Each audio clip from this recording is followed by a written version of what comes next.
ఆ పార్టీని ప్రశ్నించే తెలుగుదేశం పార్టీకి ఏంటంటే ఆ పార్టీని ప్రశ్నించేటువంటి దాంట్లో కాపులు అనేటువంటి వారు ఉండడానికి వీల్లేదు. కాపులు ఎవరన్నా ఉంటే వారు చెప్పు కింద ఉండాలి తప్ప తెలుగుదేశం పార్టీని ప్రశ్నించేటువంటి హక్కు వారికి లేదు. అయితే మా పార్టీలో ఉండాలి లేదా మాతో జతకట్టినటువంటి పార్టీలో ఉండాలి తప్ప ప్రతిపక్షంలో ఉండి మమ్మల్ని విమర్శించేటువంటి హక్కు వారికి లేదు అనేటువంటిది ఈ రోజు మొదలైనది కాదు.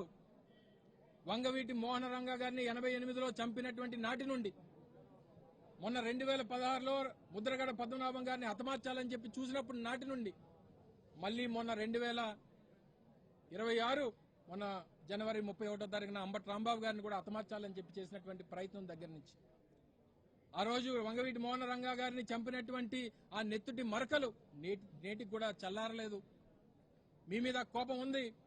మీరు చేసినటువంటి పాపాన్ని ఈ రోజుకి ఎక్కడ కూడా రాష్ట్ర వ్యాప్తంగా దేశవ్యాప్తంగా ఉన్నటువంటి ఈ సామాజిక వర్గం ఎప్పుడు కూడా మర్చిపోదు అన్నటువంటి విషయాన్ని తెలియజేస్తా ఉన్నాం. ఇప్పటికన్నా మీలో మార్పు రావాలి. 20 మాసాలైంది. ఇచ్చినటువంటి ఏ ఒక్క హామీ గుర్తులేదు.